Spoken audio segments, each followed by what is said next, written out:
through. And now I'm ready for whatever you want to do.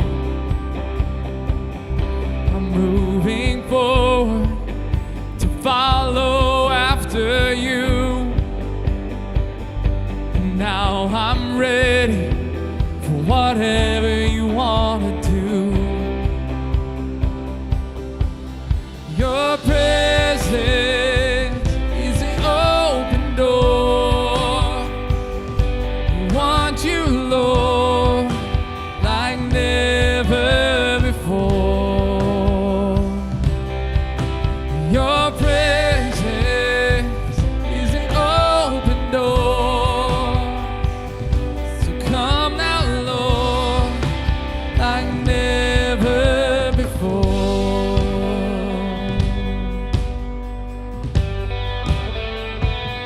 In every season, your grace has been enough.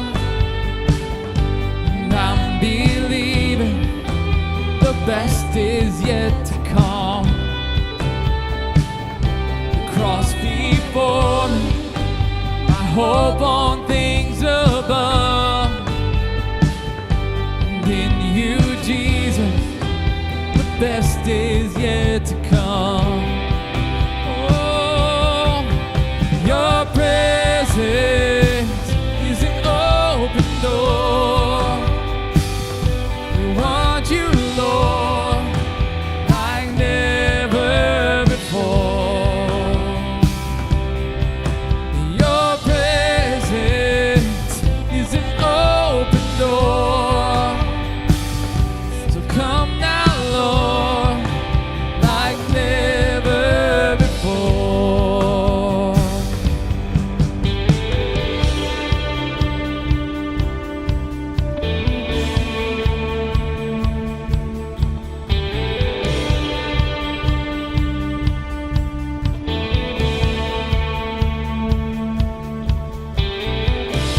I know breakthrough is coming. By faith, I see a miracle. My God, you made me a promise and it won't stop now. I know breakthrough is coming.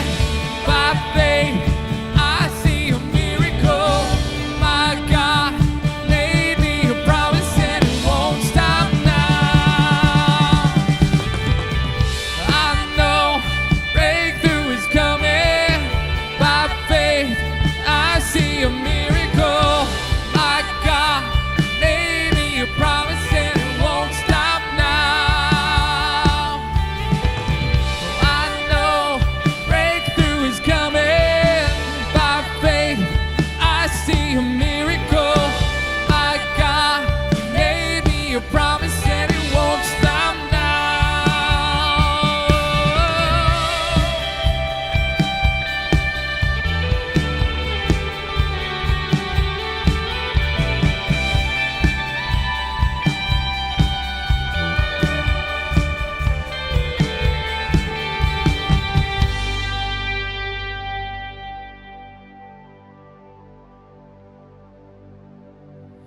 Your presence is an open door. We want you, Lord, like never before. Your presence is an open door. So come now, Lord, like never before.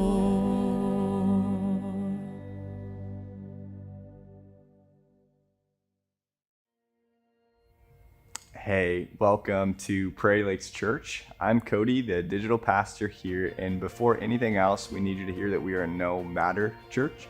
And what that means is no matter who you are, where you've been, what you've done, or even what's been done to you, we need you to hear God loves you, and you can go on the journey. You can look for him here with us. You don't have to clean yourself up first. You don't have to be perfect. We are really glad that you're here. So if you're new or even newer and you haven't taken that step of becoming known, I would love to connect with you and hear your story and send you an Amazon gift card just as a thank you for taking that bold step here today. So to do that, all you have to do is text PLC to 99581 and fill out our welcome card. It'll take you about 30 seconds, and I would love to connect with you. And the next step that we take is connecting relationally.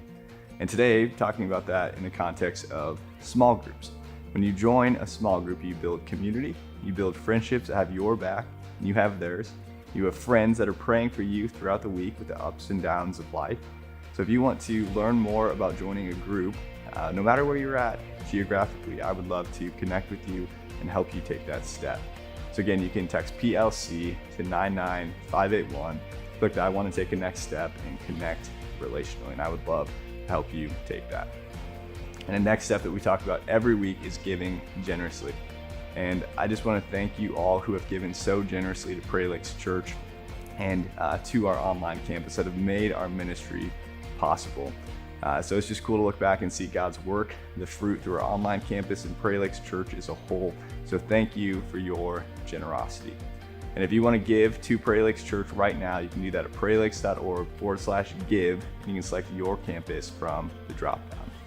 We're going to continue in our Here's the Mic series, and we have a special guest here with Pastor John. So let's kick to today's message.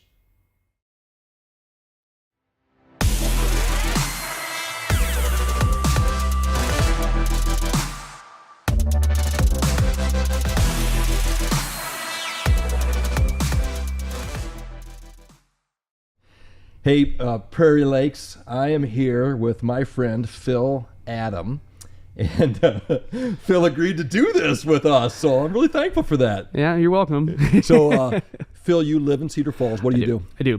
So I am the general manager of a local bar downtown called Uncle Harry's Five and Dime Tavern. Okay, and this is a business you've been in a long time. Yeah, I've been in the service industry for approximately 20 years now. Harry's, we've been open 9 years, Okay. So I've been there since day one. Wow, okay. Give us a little background on you. You're an Iowa boy. Mm-hmm. So where'd you grow up and what was it like? I grew up in a rural community in southeast Iowa, farming community, very small. Went to a small little high school called Pekin Packwood. Pekin Packwood. What was the mascot? Panthers. The Panthers. That's right. So, I only had, my hometown probably only has 500 people in it. Wow, yeah. So real small Iowa town, town. And you grew up on a pretty significant farm, though, pretty good big farming operation. Yeah, my parents are hog farmers down there, so there was always never a shortage of work. So were you a farm kid that really had to work on the farm? Oh yeah. Okay. Yeah, like everyone else, they would talk about what they, we'd come back from Christmas vacation, and everyone's like, "Oh, I went sledding, blah blah blah, and that. What'd you do?" I'm like, I ran a pressure washer for 14 hours a day for 8 days straight. There you go. Good. And they just kind of look at me and I'd be like, dude. Yeah. Yeah. So you were a real farm boy. Yeah. You're a real farm boy. Okay. So growing up, family, what was it like? Mom, dad, and siblings? Yep. 3 older siblings that were significantly older than me. I basically grew up kind of like an only child almost because my closest sibling is 12 years older than me. Okay. There was a little gap there. Yeah, so I barely even remember my siblings being at home. I always remember them being in college for the most part. Yeah. And you guys, along with your family, you also had, though, like workers that lived on your farm too, right? That my parents, if they can retain them at any given time, have 4 to 6 full-time employees. Wow. So it's a pretty big operation. Yeah. Yeah, it's pretty cool. There's never a shortage of work. Yeah, that's right. So Phil, when you were growing up in your home, pretty healthy home. Yeah. Looking back, we all of us are dysfunctional to a degree, right? But of course. Looking back, pretty healthy. Yeah. Pretty good home. Yeah. And my parents are very good, salt of the earth, good-natured people. I mean, my dad was school board president for more years than as many years as I was probably been alive. He was school board president when all my older siblings were going through school, when I was in school. Stuck around when some of my nieces and nephews were through school. Wow. I think my dad was school board president for 42 or 3 years or something like that. Just good, salt of the earth, respected, nice people. Yeah, and commitment to your community and all the good Iowa stuff. Mm-hmm. That's fantastic. Growing up spiritually or religiously, what was it like? What were you guys? So I grew up in the Catholic Church. My parents are pretty devout Catholics. That's how they're raised. A small farming Catholic community in Southeast Iowa. That's how my grandparents were. They're my great grandparents. My great grandparents and grandparents were actually some of the founders of what was my original church we attended growing up. Really? Yeah, they were on the board for the creation and building of it. Okay. Wow. So really kind of a deep Catholic family connection. Yeah. Really kind of deep like that. And were you guys active? Oh, Did yeah. you go and Absolutely. Every Saturday night. start that mass, man? That's right, because we couldn't go on Sunday morning because we had mom and dad. We had to get up and chore Oh, that's in right. the morning, so it was always Saturday night. Yeah. So until I turned 16 and I got my driver's license and I could get up and go on Sunday morning, had to be everything I did on Saturday night had to get planned to be about after 6:30. There you go. Yeah. It was 5:30 mass. Literally, it was religious. I mean, Yeah. you were there. Okay. So when you were in your home, was you guys talk about God a lot or pray and all that, or was it more of just a church thing? Mainly a church thing. I mean, we'd always say grace before a meal, stuff like that. Yeah. But there wasn't a lot of deep philosophical conversation about, religious belief Sure. and, meaning of life kind of stuff. Right. Yeah. Yeah. More private. Yeah. Religion's a little more personal rather than. Yeah. Yeah. Yeah. That's not unusual for Iowans either. So at some point you kind of pushed away from the church. When was that? I would say that probably started somewhere around 17. Okay. I mean, it was when it was growing up. That's the last thing you want to do every Saturday night. Is, Yeah. You want to go have fun with your friends, go see Tim Hadley or whoever down the road. And There you go. So I would say it probably started somewhere, around that age. And, and not only was it every Saturday night, I was an altar boy until I was 16 also. So every Saturday night I was up there serving mass, from the time I was probably 12 on, actually maybe even sooner than that, maybe 10 on. Wow. So there was a lot of regimented structure and things that were expected of me as far as, we're going to church while you're serving mass, mom and dad would, they would be Eucharistic ministers and stuff like that, so. Yeah.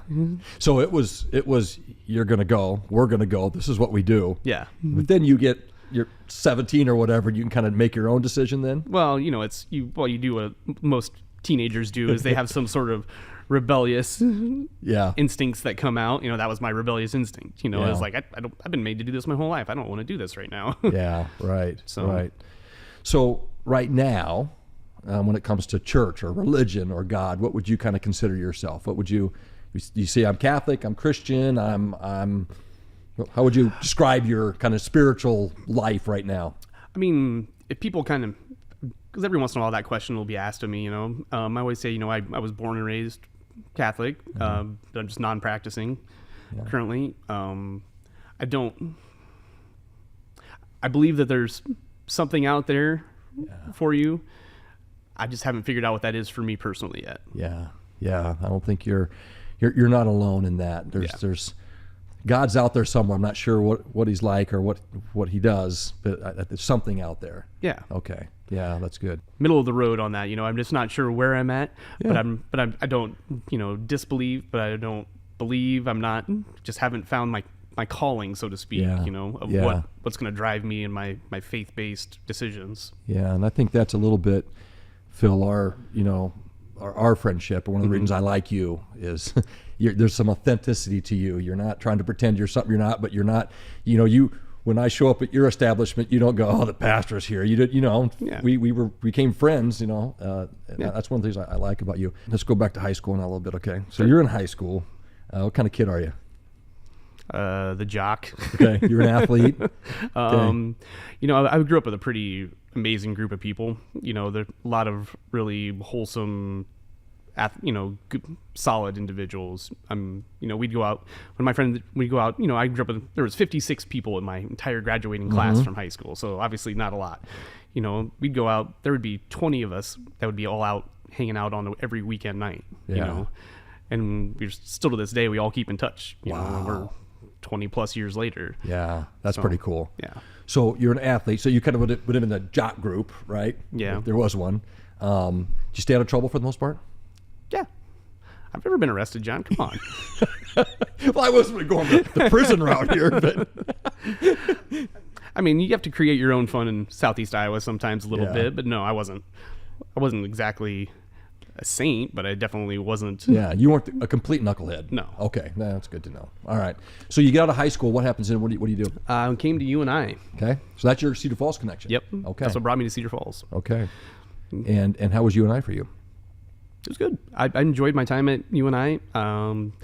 If I hadn't got hooked into the wonderful industry that I work in currently, I probably would have left Cedar Falls. But Right. Yeah.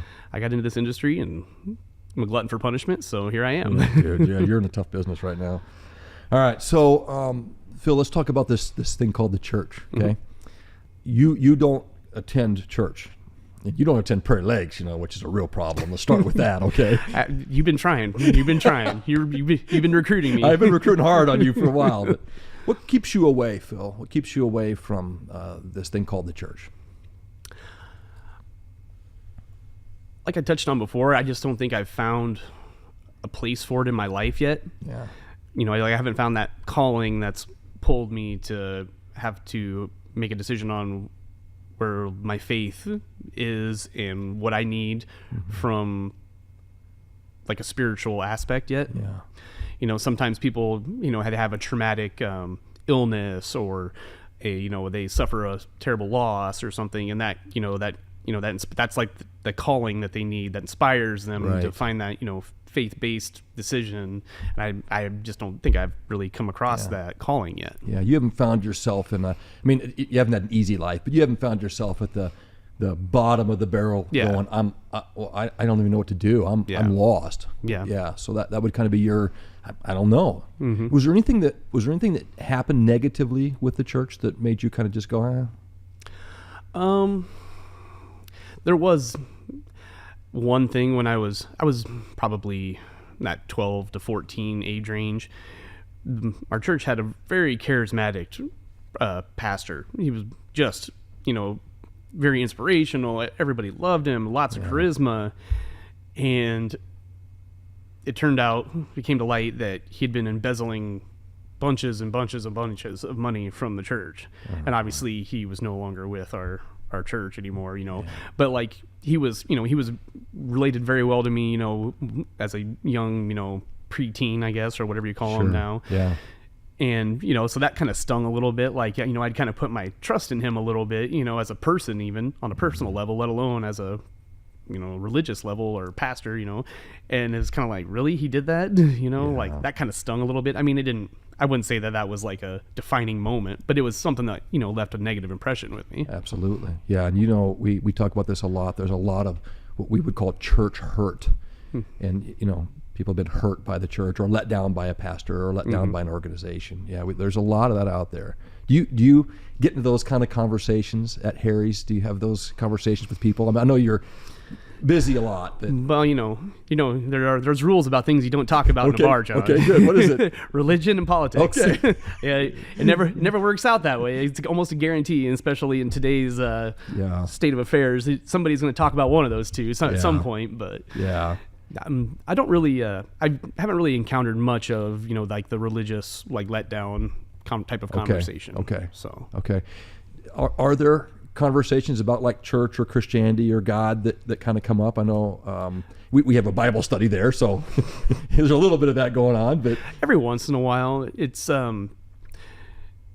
it just depends on the crowd and the people. It's like anything else. There's so many variables that come into play when you put groups of people together. Conversations they vary a lot, trust me. Yeah, I can imagine.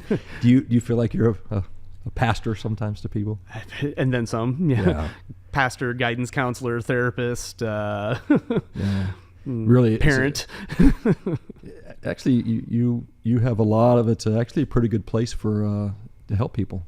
Yeah, it really is. That's pretty cool. And you've got the right, Phil. One of the things I like about you and your personality is you make everybody feel welcome, and you're easy to talk to. And I think that really plays well for you. We've got a pastor opening if you'd like to. Well, I'm always looking to make more money, John. What's the pay? Well, let's.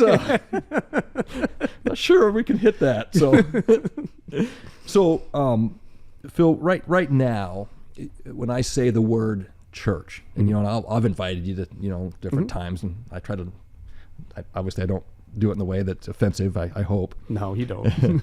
but when you hear the word church, kind of what comes into your mind when you hear church? When I say, hey, come to church sometime or come to this service, what comes to your mind, or you hear people talking? What church? What's that mean?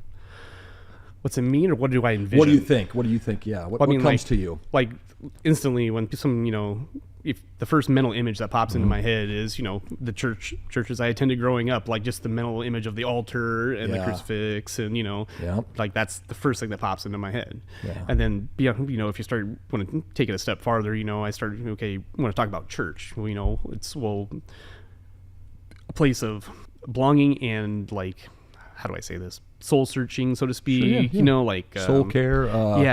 It's absolutely a place of purpose for people. Okay. It's, sometimes people need a purpose, a calling, that calling that I keep referencing. Yeah. So you don't have necessarily like a real negative picture. I mean, you had that one experience that wasn't so great. Yeah, but you don't have like this. Oh, the church sucks, or you don't really have that. No. And they're all hypocrites or anything not at like all. that. You don't. That's not really your experience. No. Okay, good. As you think of your employees or your friend group, and you have a wide friend group. You do RAGBRAI, you snowmobile in the winter, and obviously when you're run a bar in a town like Cedar Falls, you're going to have a lot of people that know you. Mm-hmm. As you think about that circle, could you put any same question? What would they think about the church? You got any feel for that? I would say that's a tough question, John. I don't really think that I generally have had many of those conversations with people I've encountered within like my friend group.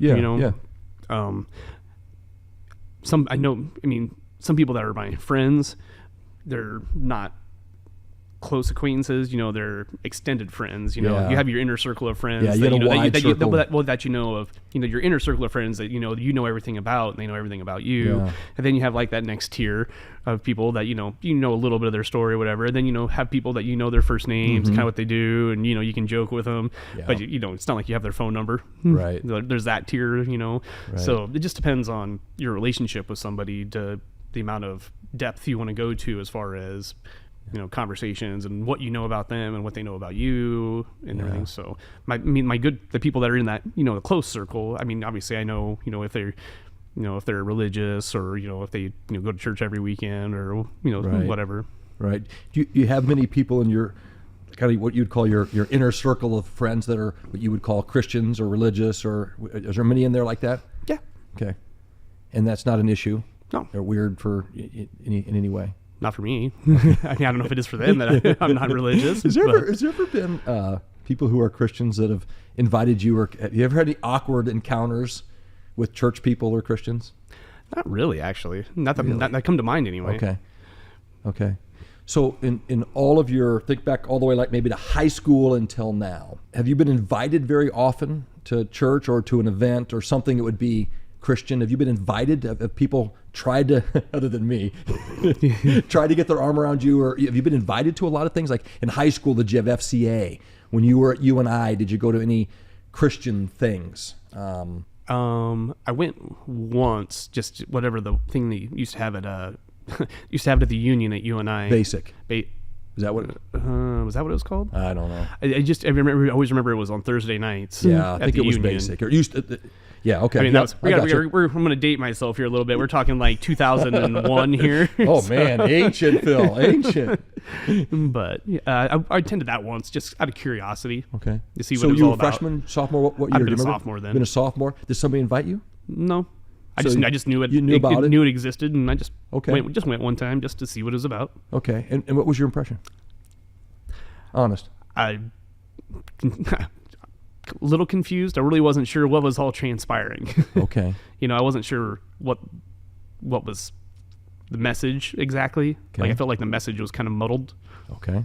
So it didn't really resonate with me. Yeah. So you put yourself in that spot at least once, and it wasn't like oh my gosh, I got to come back to this. It was Yeah. a little more confusion, a little Yeah. more, I'm not sure what they're doing. Yeah, I'm not sure what the point of this all is right now. Okay. Okay. Interesting. And did you go alone or did you go with some people? I went by myself. Okay. You were that guy that just showed up and said, I'm going to check this out. Yeah. That's pretty cool. Since then, many invites? Not really. Huh. I mean, other than, I still get the traditional Catholic wedding or whatever, stuff like that, Yeah. Christmas Eve mass with the family, stuff like that. Yeah. But Yeah. So you're a guy that runs a tavern, a popular tavern in Cedar Falls. You have hundreds of people that come through on a weekly, monthly, thousands on a yearly, right? So you're around lots of people, a lot. And in all of that, you're looking me in the eye and say, nobody's really invited you into something. well, I can't say nobody, John. Yeah. Okay. Well. Yeah. I just always find that fascinating because at Prairie Lakes we talk about our little Iowas, right? Yeah. And just, I mean, you're planted in your little Iowa and go be Jesus with skin on. I mean, just be the friend and be a friend and get them on your arm. We call get somebody on your arm. So okay, yeah. I'm always find that fascinating that you grew up in the heart of Iowa. You grew up in a small community. You went to college at a state university, and now you've lived in Cedar Falls for 23 years, okay, almost. And I've been 24, so we're about the same. You came, would you come 99? Yeah. Okay, I came in 98, and in all that time, you just haven't had more invites into something. Wow. Okay, to me that's very fascinating. It's very fascinating to me. Okay, so let me follow that with this. So, in your opinion, you're not the expert here. You're a good Iowa boy, right? What's wrong with the church? I mean, why isn't a place that you or a majority of your friends go to? What's wrong with the church? I would say that. Be real. Hit Be honest. me with a hard one here, John. Yeah, well. I don't know if anybody that I really run with in my circle of friends or anything would say that there's anything that's negatively wrong. Like, it's, I don't believe this. Like, there's no way. There's no. It's not like it's a Darwinism conversation. Right. Yeah. I think it's just something that they're kind of like me, where maybe it's just not been a place in their life, or they haven't really come to terms with what they're looking for on like a spiritual level. So for you, and maybe just by proxy, your friends, there's not a real negative view, like, the church is full of hypocrites, or the church just wants your money, or there's not a lot of that. Not that I've encountered, no. Okay. So for you, it really is a more of a phase or season of life, or just a kind of waiting for something to click or something to happen, kind of like that. Okay. Everybody, you got to make your way through life, and hopefully you find your place. And when it comes to sort of spirituality, I haven't found my place. Yeah. Okay. So let's turn it just a little bit. Outside of like, I don't want to call it a crisis, but like maybe a kind of a faith crisis. If you're going, man, I really need to get this thing through. Outside of that, what would it take? What would it take for Phil to come on my arm? I mean, what would it take? Because we're friends, and you know a lot of dudes that go to Prairie Lakes. You know a lot of people. What would it take? I don't know what it would take, John. I'll be honest. Yeah, no, that's good. No, I appreciate that. I wish I had an answer for you, but I don't. No, I think that, but that's kind of your theme. Is it's for lack of a better word, it's kind of irrelevant to you right now. Yeah, just like I said, I haven't found a place for it in my life. Yeah, that's okay. That's interesting. Let's move it just a little bit here. When I say Jesus, what's your kind of picture of Jesus? What's your belief about Jesus? Testing your catechism or whatever. Well, what do you want me to recite off all the history I was taught? Because I know that you know it in your head. I know because you're a smart guy. But when I say, hey, you gotta, we would say step over the faith line and trust Jesus. What would that? What's that? When I say that to you, what's that sound like? What do you think of Jesus when I say that? I mean, I think it's, it's not so much, it's what he represents. Okay. To me, like that the idea or if it was a legitimate actual person, Right. but the concept of, the fact that somebody that was selfless and was willing to, sacrifice himself for the betterment of, someone else, or, Right. Just didn't harbor any of the negativity, or, no matter what, like you do or who you are or what you've done, he still accepts you for who you are. And, it's that concept, that thought process. Mm-hmm. Yeah, good. So this, you have this kind of picture of Jesus as this substitutionary sacrifice for people, and Yeah. Okay, very good. All right. Here's another one for you that Esmeralda's going to go, oh man, you shouldn't have. What's it take to get to heaven? Doing righteous deeds, treat others how you want to be treated. Okay. Don't be, my Esmeralda would laugh at this because it's a term I use a lot. It's, some people you encounter throughout, your day-to-day life, they leave an impression with you. And sometimes it's in a negative way. I always refer to them as garbage people. Yeah. And Esmeralda just laughed the first time. She's like, what's that mean? I'm like, that person's a garbage person. There's people out there they'll throw their trash in the neighbor's yard, like just something simple like that, you know. Don't be a garbage person. Be nice to people. Treat other people how you'd want to be treated. The golden rule, man. Yeah, yeah. So for you, the kind of the ticket to heaven is be a good person, treat others the way you want to be treated. Golden rule. Don't be a garbage person. Yeah. And okay, very good. And what about this idea, Phil, of I'm assuming you've heard this before, like a moment in your life when what we call at Prairie Lakes calling step over the faith line. We would say there comes this moment when you just go, I can't do it. I can't earn my way in. I can't be good enough. There's something wrong. I'm sick of myself. And it's not self-help, but it really is kind of a surrender to Jesus. So an old term years ago would have been born again. Say yes to Jesus. We say step over the faith line and let him have you. When I say that, what does that do for you? What's that stir up or anything in you? Well, I mean, like when you say that, I envision somebody that's willing to become vulnerable. Open themselves up to believing in something that they don't necessarily know about. Just putting their faith all into something that they might not have a clue about. They just because of where they're at, in their life or whatever, like they're willing to take that leap. Yeah. It takes some faith, right? It takes some faith in, and what we would say, faith in someone, the name of Jesus, the person of Jesus. That we'd say, yeah, absolutely. But you would say that as, wow, that's quite a step to be that vulnerable. Well, I mean, if you think about it, like if you say you hit, just hypothetically, you're at rock bottom, I need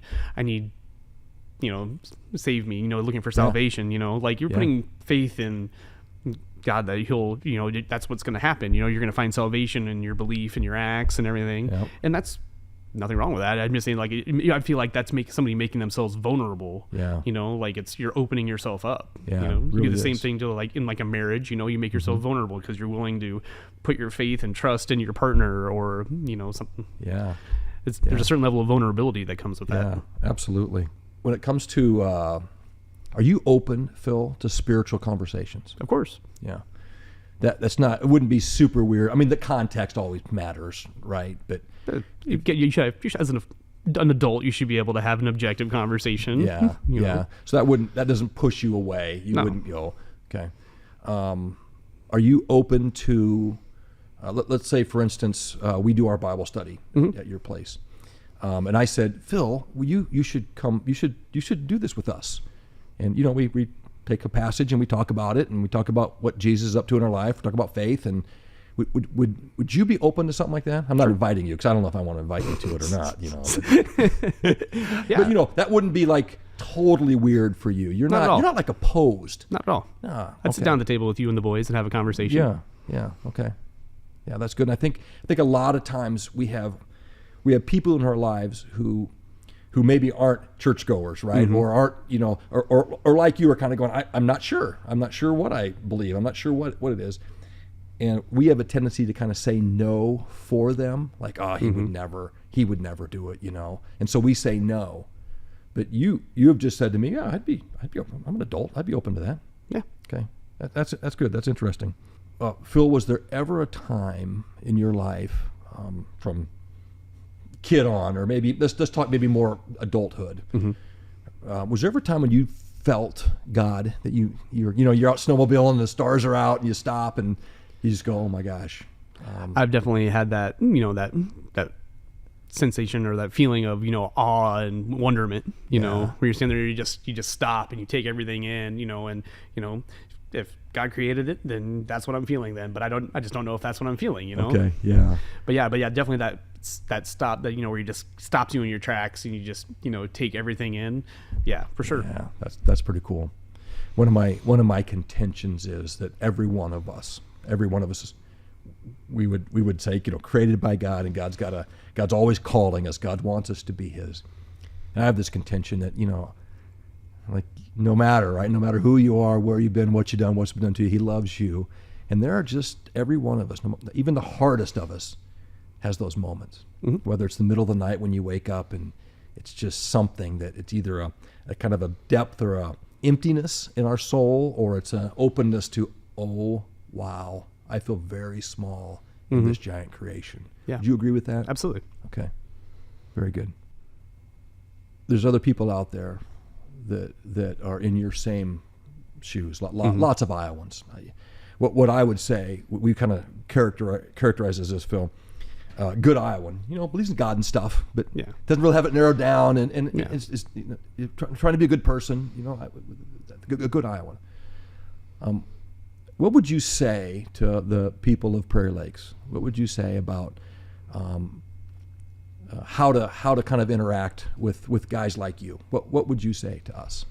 I'd say treat them just like how you would want to be treated. You, John, when you walked up to me and when you and I started becoming better friends, you just treated me like a regular person. You feel free to have conversations with them about what they like, get to know them, and see if there's a place for them at Prairie Lakes if that's a conversation they're open to. Okay. Yeah. So you would just say be normal. Yeah. Just don't be a weirdo. Yeah. Just if you want to be friends with them, be friends with them, and then take it from there. Yeah. If you find out you don't want to be friends with them, then distance yourself and don't bring them into the fold. Yeah, that's right. Well, Phil, I want to say thanks. Absolutely. And I value our friendship. I value the fact that we can do this, and I know that you did this because of our friendship. And it wouldn't be your first choice to come and be on this across Iowa, and thousands of people across Iowa. But I want to say thanks. You're welcome, and I'm glad you didn't preface with the whole thousands of people across Iowa thing, because that would have made me even more nervous. And let me add it around the United States and parts of the world. Okay. All right. Thanks, buddy. You bet, John. All right. Thanks, guys. And one of my takeaways from that conversation was just that people are open to our invites, but sometimes we say no for them, as Pastor John said. So this week, let's not say no for those in our little Iowa. Let's get after them. Let's be invitational here this week. But we're going to continue in our Here's the Mic series, and we want to ask the questions that you have. So if you have a question, we want to answer it. And to let us know what it is, you can text Mike to 99581. You can follow along on this Ask Me Anything journey on our Instagram page. And kids, you are up next. Children's Ministry is about ready to begin, so get ready for that. And everyone else, we'll see you back next week.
Welcome to Kids Online. Tomorrow is Independence Day.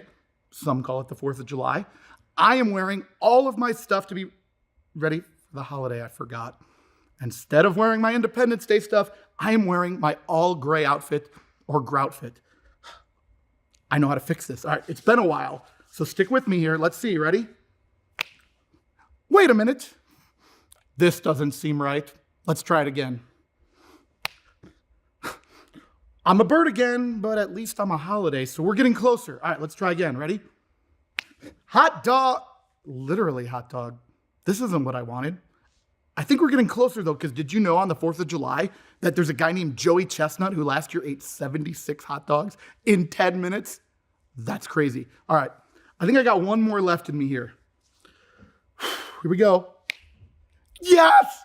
Yes, we've done it. Oh, I'm so excited. How do I look? I look like America. Well, I hope you have the best 4th of July ever. We're going to go ahead and jump into this week's videos, and I'll see you next week.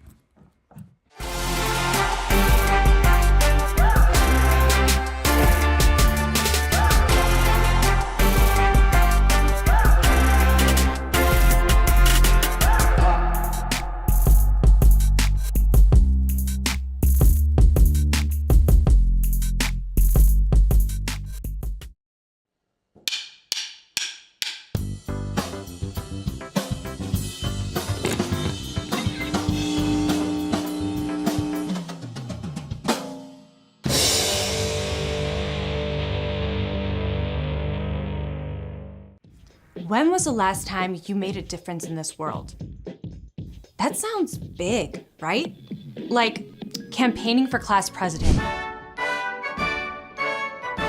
Or feeding every single hungry person in your town.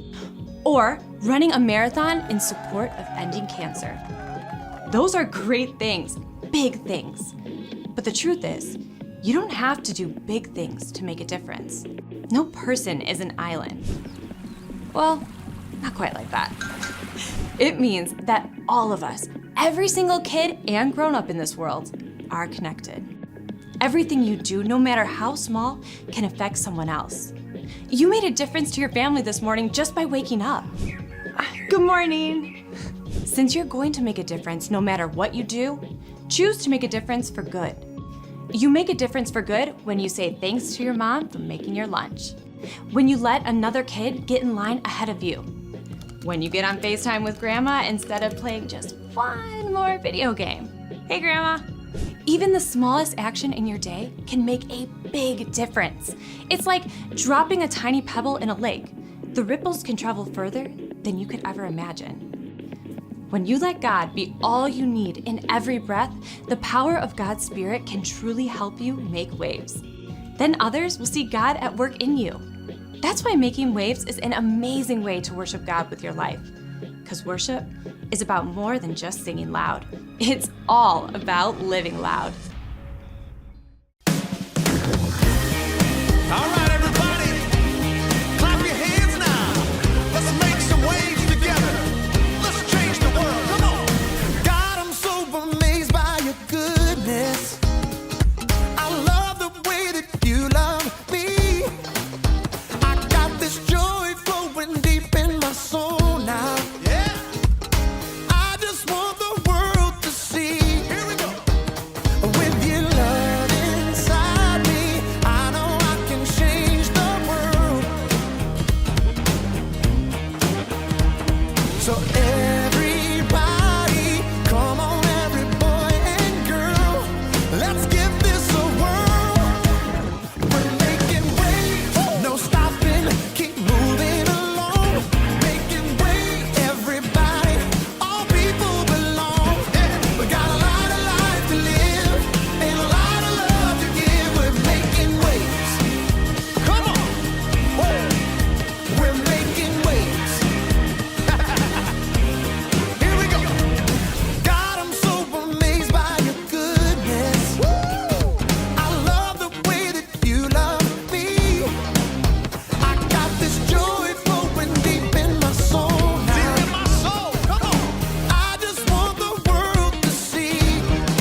2, 3, 2, 1. Hey everybody, my name is Haley. Question for you. What do you like to do when it's summertime? Do you go on vacation or play in the sprinklers or fire hydrants? Do you stay inside all summer playing video games? One of my favorite things to do is go to the beach. It's the perfect place to make waves because what you do today can change the world around you. You meet so many different kinds of people when you're at the beach. Surfers, gnarly, cowabunga, treasure hunters. Woo! Hey! Yeah! A bottle cap from 2017. Tourists. Oh, look, a turtle! At the beach, not only can you see literal waves being made, but you can make waves by showing things like goodness, gentleness, and especially kindness. In today's story, you'll hear one of Jesus' most famous parables about someone who showed kindness. And it wasn't someone you'd expect. So, don't bail on me, jellies. Hang 10 and we can make the drop on a twin fin. Seaweed slushies, am I right? Wipe out, Point Break, what am I even saying? Later, dudes. Dudettes. The Bible. It's 66 books of history, stories, letters, and poetry that fit together to form God's one big story. The epic adventure of how He created us and loves us so much that He made a way to rescue us. As we travel through the Bible, from Genesis to Revelation, we discover people who met God and found their lives changed forever. Now, for an amazing story, inspired by the book of Luke, chapter 10, verses 25 through 37. When Jesus traveled to a town, great crowds gathered to hear him teach. Fishermen and merchants, beggars and rich men, little children and important scholars. Many people listened with open minds and hearts, but a few just wanted to prove that they already had the answers. One day, a law expert stood up to test Jesus. Teacher, what must I do to receive eternal life? What is written in the law? How do you understand it? The law expert smirked. He can reel off the answers perfectly. Love the Lord your God with all your heart and with all your soul. Love Him with all your strength and with all your mind. And love your neighbor as yourself. The crowd was likely impressed. Clearly, this man's a well-studied scholar. You have answered correctly. Do that, and you will live. The law expert couldn't quite leave it at that. He wanted to know just how little he can do and still look good. By neighbor, are we talking someone within 50 feet of my house? Across the street? Not down the block, surely. I mean, really, who is my neighbor? Jesus didn't give the law expert a dictionary definition of neighbor. In fact, he gave a more creative answer. Jesus told a story. If he told that same story today, it might sound something like this. One day, a man prepared to make a trip from Jerusalem down to Jericho.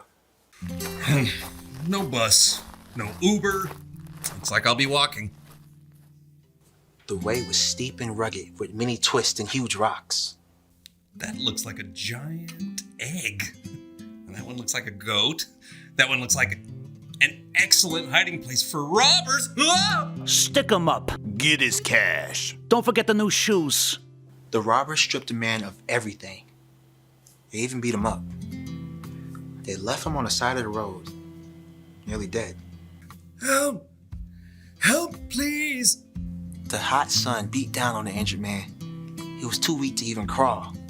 But after what seemed like hours, he finally heard footsteps. A preacher was traveling down a narrow road, practicing his next sermon. Now you may ask, why do we need to raise money for a brand new church building with an indoor swimming pool and covered parking for the pastoral Tesla? To do the Lord's work, of course. When the preacher saw the injured man ahead, he quickly shifted to the other side of the road. Water, please. Not really my department. That's pastoral care. I'll send a memo. The preacher quickly went on his way, still polishing his sermon notes. As the sun got lower in the sky, the injured man started to lose hope. But once again, he heard footsteps. Help me. A church worship leader was hurrying along the road, singing along with the music in his earbuds. A mighty fortress is our God, a bulwark never failing. The worship leader glimpsed the wounded man ahead, but pretended he hadn't seen a thing. He trotted to the other side of the road and kept right on going. Our helper, he amid the flood of mortal ills prevailing. The wounded man was desperate.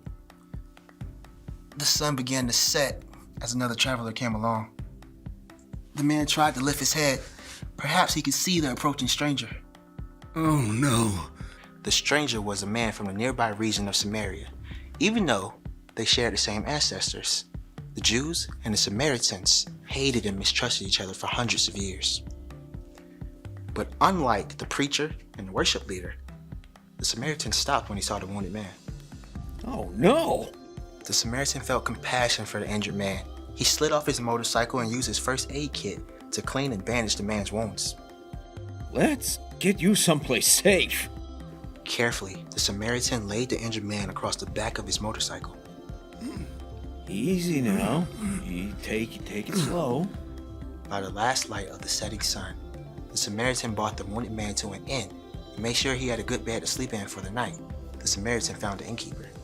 Please take care of this man until he's all better. Here's my debit card, and if you have any extra expenses, I'll pay you back when I return. Murmurs of surprise rippled through the crowd as Jesus finished his unusual story. Jesus looked directly at the law expert. Which of the three do you think was a neighbor to the man who was attacked by robbers? The law expert's eyes dropped, mind racing, looking for a way out. But the answer was clear. The one who felt sorry for him. Go and do as he did. Through his story, Jesus was clear. Your neighbor is not only someone who lives near you or is like you. Your neighbor is anyone who needs your help and kindness.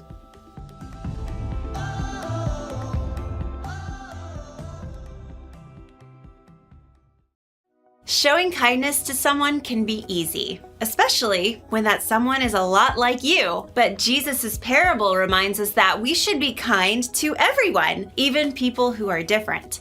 People who look different, act different, and think different than we do. Showing kindness means treating people the way you want to be treated. It can mean helping someone who seems lost. Okay, so you want to take a right at the one and then a left on Dillon Beach Road. There are some great views of the sunset out there. You'll love it. Kindness can mean learning how to communicate in a new way. Okay, so hanging 10 is when I hang all 10 of my toes off of the surfboard. That is so totally rad. Did I say that right? When you're kind, it could mean you're giving up what you want to do to spend time with someone else. Wow, you are really good at this game. There are a lot of ways to show kindness and a lot of people who need it. So the one thing to remember today is this: show kindness to everyone. You can make waves of kindness to the people around you, not just your friends and family, but everyone. And if you need help, ask God. When you put your trust in Jesus, God gives you the Holy Spirit to help you show kindness. And if you need some practice, you can always go to the beach, if you can find one. Okay, so I go west a bunch of miles. No, east a bunch of miles. Wait, no, maybe I'm upside down?